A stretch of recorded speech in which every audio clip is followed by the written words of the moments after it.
അസ്സലാമു അലൈക്കും വറഹ്മത്തുള്ളാഹി വബറകാതുഹു. എല്ലാവർക്കും ഷിഫാഉൽ അംറാദിലേക്ക് സ്വാഗതം. എല്ലാവർക്കും അള്ളാഹു നല്ലത് വരുത്തട്ടെ. ആരോഗ്യവും ആഫിയത്തും ദീർഘായുസ്സും അള്ളാഹു നമുക്കെല്ലാവർക്കും നൽകട്ടെ. എല്ലാ പ്രശ്നങ്ങൾക്കും അള്ളാഹു പരിഹാരം നൽകട്ടെ. ആഖിബത്ത് നന്നാക്കി തരട്ടെ. പ്രിയമുള്ളവരെ, ഒരുപാട് ആളുകൾ എല്ലാവർക്കും പറയാനുള്ള കേസ് മക്കളെക്കുറിച്ചാണ്, സന്താനങ്ങളെക്കുറിച്ചാണ് എല്ലാവർക്കും പറയാനുള്ളത്. എന്താ പറയുന്നതെന്ന് വെച്ചാൽ, എൻ്റെ കുട്ടി പറയുന്നത് അനുസരിക്കുന്നില്ല,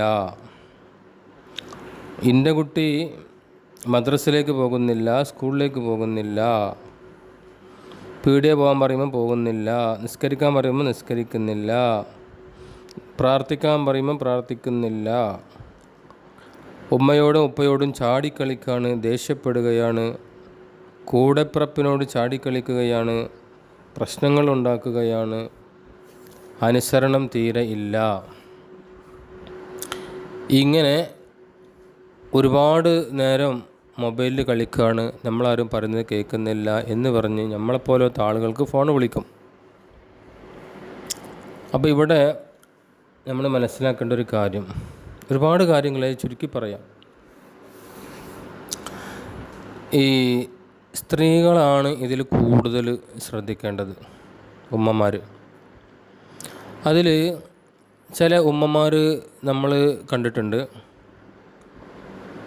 ഈ ഉമ്മമാർ കല്യാണം കഴിഞ്ഞ് ഉടനെ 1 വർഷം 2 വർഷമൊക്കെ ആകുന്ന സമയത്ത് ഗർഭിണിയാകും.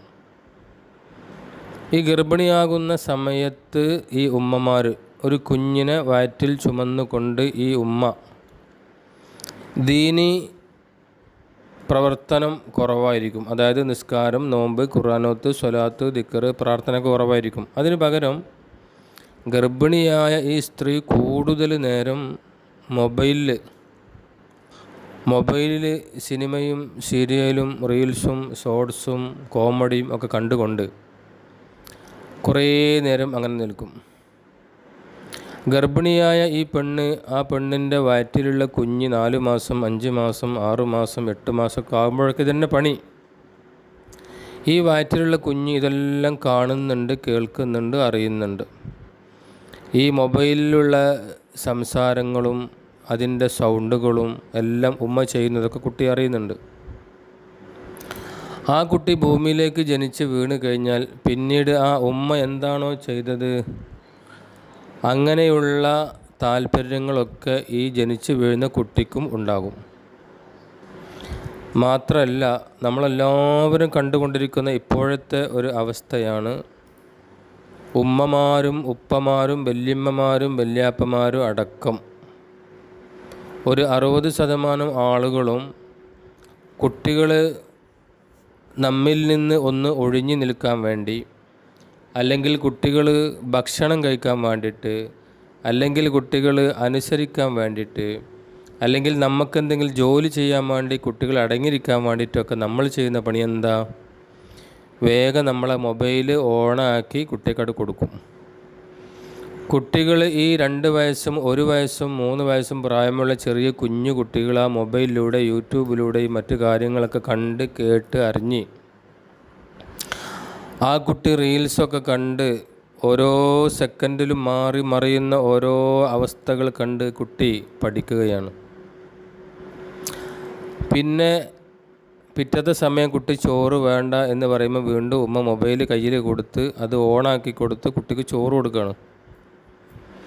ഇങ്ങനെ ഒന്നും തിരിയാത്ത, ഒന്നും മനസ്സിലാകാത്ത ഈ കുട്ടിക്ക് സ്വന്തം മാതാപിതാക്കൾ, അല്ലെങ്കിൽ കൂടുതൽ അവസ്ഥയിൽ മാതാവ് ഈ കുട്ടിക്ക് മൊബൈലിൽ കൊടുത്ത് പഠിപ്പിച്ച് ആ കുട്ടി അതിന് അഡിക്റ്റായി മാറുകയാണ്. ആ കുട്ടി പിന്നെ എങ്ങനെയാണ് അനുസരിക്കുക? നമ്മളൊന്ന് ചിന്തിക്കണം. ആ കുട്ടിക്ക് ഏത് സമയത്തും രാത്രിയിലും പകലിലും ഉറക്കിലും ഒക്കെ ആ കുട്ടിക്ക് മൊബൈൽ വേണ്ടി വരും. അപ്പോൾ ഈ കുട്ടിയെ ചീത്തയാക്കുന്നത്, ഈ കുട്ടിയെ വടക്കാക്കുന്നത് ആര്? മാതാപിതാക്കൾ, ഉമ്മമാർ. അല്ലാതെ ആരുമല്ല. പുറത്ത് ആരും മൊബൈൽ കൊടുക്കാൻ വരില്ല. അപ്പോൾ ആ ഒരു കാര്യം നല്ലോണം ശ്രദ്ധിച്ചാൽ ഒരു പരിധി വരെ നമുക്ക് മാറ്റുണ്ടാവും. മാത്രമല്ല, ഈ കുട്ടികളുടെ മനസ്സ് നമ്മൾ അറിയണം. കുട്ടികളെ മനസ്സറിയുന്നില്ല എല്ലാവരും ഇന്നത്തെ കാലത്ത്. ആ കുട്ടി രാവിലെ മുതൽ എഴുന്നേറ്റത് മുതൽ ആ കുട്ടി നമ്മൾ ശ്രദ്ധിക്കേണ്ടത് എന്താണെന്ന് വെച്ചാൽ, ആ കുട്ടി കൂടുതൽ എന്താണ് കേൾക്കാൻ ഇഷ്ടപ്പെടുന്നത്, എന്താണ് കാണാൻ ഇഷ്ടപ്പെടുന്നത്, എന്ത് പ്രവർത്തിക്കാനാണ് ഇഷ്ടപ്പെടുന്നത്, എന്തിലേക്കാണ് കൂടുതൽ നോക്കുന്നത് എന്ന്, ആ കുട്ടി എന്തിനെക്കുറിച്ചാണ് കൂടുതൽ സംസാരിക്കുന്നത്, ആരോടാണ് കൂടുതൽ കൂട്ടുകൂടുന്നത് എന്ന് മനസ്സിലാക്കി ആ കുട്ടിക്ക് താല്പര്യമുള്ള രീതിയിലേക്ക് നമുക്ക് കൊണ്ടുവരണം. ആ കുട്ടീന് ചീത്തയായ പ്രവൃത്തിയാണ് താല്പര്യപ്പെടുന്നതെങ്കിൽ അതിൽ നിന്ന് എങ്ങനെയെങ്കിലും ആ കുട്ടിയെ നമ്മൾ മാറ്റിയെടുക്കണം.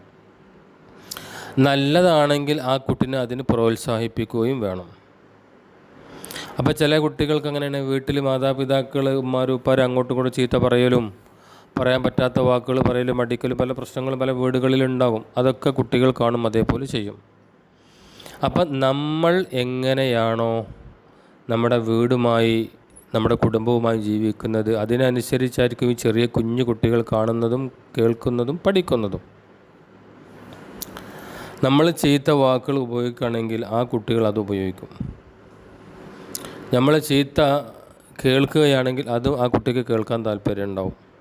അപ്പോൾ നമ്മൾ കുട്ടികൾ കുറച്ച് വലുതാകുന്നത് വരെ കുട്ടികളുടെ മുമ്പിൽ വെച്ച് ചീത്ത പറയുകയോ അടിക്കുകയോ പറയാൻ പറ്റാത്ത വാക്കുകൾ പറയുകയൊന്നും ചെയ്യരുത്.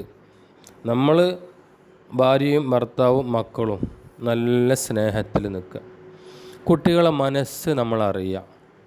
അത് നമുക്ക് മാത്രമേ സാധിക്കുള്ളൂ. കുട്ടികളെ മനസ്സറിയണം. മാതാപിതാക്കൾ ആദ്യം കുട്ടികളെ മനസ്സറിയണം, പിന്നെ പഠിപ്പിക്കുന്ന അധ്യാപകരാണ് രണ്ടാം സ്ഥാനത്ത്. അപ്പോൾ നമ്മൾ കുട്ടീൻ്റെ മനസ്സറിഞ്ഞ് അതിനനുസരിച്ച് ആ കുട്ടീനെ വളർത്തിക്കൊണ്ടുവന്നാൽ നമ്മൾ പറയുന്നതൊക്കെ കുട്ടികൾ അനുസരിക്കും. എവിടേക്കും പോകില്ല, അനുസരിക്കുക തന്നെ ചെയ്യും. ആ കുട്ടി നല്ല കുട്ടിയായി വളരുകയും ചെയ്യും. അതല്ലാതെ കുട്ടികളെ മനസ്സറിയാതെ നല്ല മനസ്സ് പ്രോത്സാഹിപ്പിക്കുകയും ചീത്ത മനസ്സിനെ അവഹേളിക്കുകയും അതല്ലെങ്കിൽ അതിനെ തിരുത്തി കൊടുക്കുകയും നമ്മൾ ചെയ്യണം, ഇൻഷാ അല്ലാഹ്. അപ്പോൾ കുട്ടികളെ മനസ്സറിഞ്ഞുകൊണ്ട് നമ്മൾ പെരുമാറി കുട്ടികളെ തിരുത്തി കൊടുത്ത് നല്ല അഡ്വൈസ് കൊടുത്തുകൊണ്ട്, ചില സമയത്ത് കുട്ടികളെ ശിക്ഷിക്കേണ്ടി വന്നാൽ ശിക്ഷിക്കണം, അടിക്കേണ്ടി വന്നാൽ അടിക്കണം, ചീത്ത പറഞ്ഞാൽ പറയണം. കുട്ടികളെ കൂടുതൽ നമ്മളാരും സ്നേഹിക്കരുത്. സ്നേഹിച്ച കുട്ടികളൊക്കെ ഇന്ന് വെടക്കായ ചീത്തയായ ചരിത്രമേ ഉള്ളൂ. 100-ൽ ഒരു 70-80% കുട്ടികളും മാതാപിതാക്കൾ സ്നേഹിച്ച് വഷളാക്കി കുട്ടികളെ ഒന്നും പറ്റാത്ത കോലത്തിലാക്കി മാറ്റുന്നത് രക്ഷിതാക്കളാണ്. അടികിട്ട് ചീത്ത പറഞ്ഞ് ബുദ്ധിമുട്ടും പ്രശ്നങ്ങളും കടങ്ങളും പരിവാരങ്ങളും പട്ടിണിയും അങ്ങനെയുള്ള എല്ലാ ബുദ്ധിമുട്ടുകളും അറിഞ്ഞ് കണ്ട് കേട്ട് വളർന്ന കുട്ടികൾ ഒരിക്കലും മറക്കൂല, അവർ ഒരിക്കലും വെടക്കാവൂല. ഒരു ബുദ്ധിമുട്ടും അറിയിക്കാതെ വളർത്തിയ മക്കളുണ്ടോ, അവർ വലുതാകുമ്പം എങ്ങനെയാലും വെടക്കാവും. കാരണം ഒരുപാട് അനുഭവങ്ങൾ നമ്മളെ കയ്യിലുണ്ട്. അതുകൊണ്ട് നമ്മളെ മക്കളെ മനസ്സറിഞ്ഞ് അവരെ കൂടെ നിന്ന് സ്നേഹിക്കുക, ആവശ്യത്തിന് മാത്രം സ്നേഹിക്കുക, കൂടുതൽ സ്നേഹിക്കുകയും ചെയ്യരുത്. ഇടയ്ക്കിടയ്ക്ക് മാത്രം ചെറിയൊരു സ്നേഹം കൊടുത്ത് പരിഗണിച്ച് കുട്ടികളെ ജീവിപ്പിച്ച് മുന്നോട്ട് കൊണ്ടുപോയാൽ ഇൻഷാ അല്ലാഹ് നമുക്ക് ആ കുട്ടികൾ ഭാവിയിൽ ഉപകാരപ്പെടുന്ന രൂപത്തിലാകും. അല്ലെങ്കിൽ ഉപദ്രവമായിരിക്കും ആ കുട്ടികളിൽ നിന്ന് കിട്ടുക. അല്ലാഹു സുബ്ഹാനഹു വ തആല നമ്മളെ മക്കളൊക്കെ നന്നാക്കി തരട്ടെ. അസ്സലാമു അലൈക്കും വറഹ്മത്തുള്ളാഹി വബറകാതുഹു.